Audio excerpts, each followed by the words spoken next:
ဒူဒီဝါနာရှင်ကိုဒီမတွေအားလုံးပဲမင်္ဂလာပါလို့ဒူဒီကိုတဲ့ channel ကနေအားလုံးပြန်လဲကြိုဆိုလိုက်ပါတယ်ဗျအဲ့တော့အခုက10ရက်8လ2026နောက်မှတနေ့လာနေ့အဖွင့်နေ့12နာရီ10မိနစ်အတွက်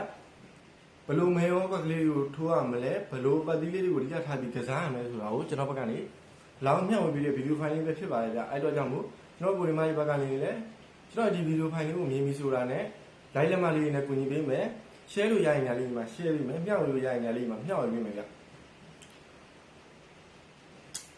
ဟောအဲ့တော့ကျွန်တော်ကိုဒီမှာလေးအရင်ရက်တည်းရဆိုရင်အရင်ပတ်တီ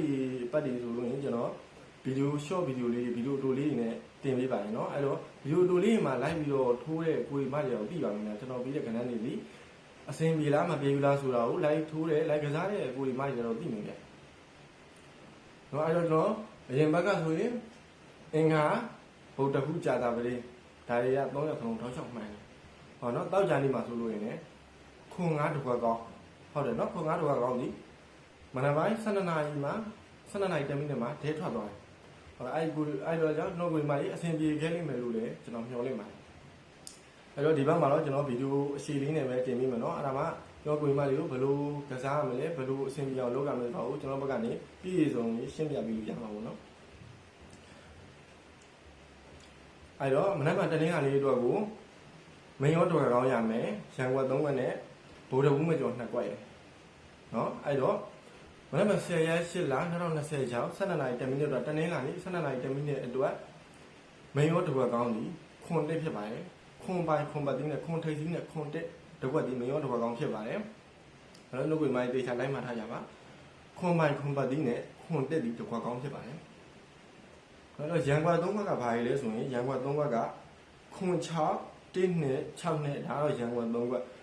ရန်ကွက်ဆိုရင်လည်းကျွန်တော်ကိုယ်မှမင်းရောတစ်ခွက်ကောင်းကိုအများကြီးပုံအောင်ပြီးထိုးလိုက်ကြမျိုးမလုပ်နဲ့ဗျနော်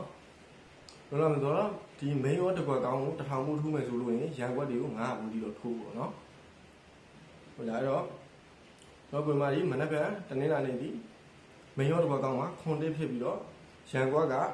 ခွန်6ကဲ1နှစ်ကဲ6နှစ်ကဲ4ကွက်ပဲထိုးရမှာနော်ကျွန်တော်ကိုယ်မှ4ကွက်ပဲထိုးရမှာ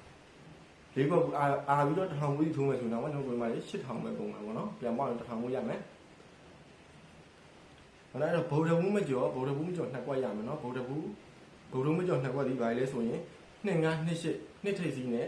2928ဒါတော့ဗုဒ္ဓဘူးမကျော်2ကွက်ဖြစ်ပါတယ်ဗုဒ္ဓဘူးမကျော်2ကွက်ဒီ2928 2ကွက်ဖြစ်ပါတယ်အဲ့တော့ကျွန်တော်ကိုဒီမှာလေးတနင်္လာနေ့မှာအားလုံးပဲအဆင်ပြေအောင်မြင်ကြပါစေလို့ကျွန်တော်ဘက်ကနေပြီးတော့ဆုတောင်းပေးလိုက်ပါတယ်เนาะအဲ့တော့ကျွန်တော်နောက်နေ့မှာဆက်တွေ့ကြပါမယ်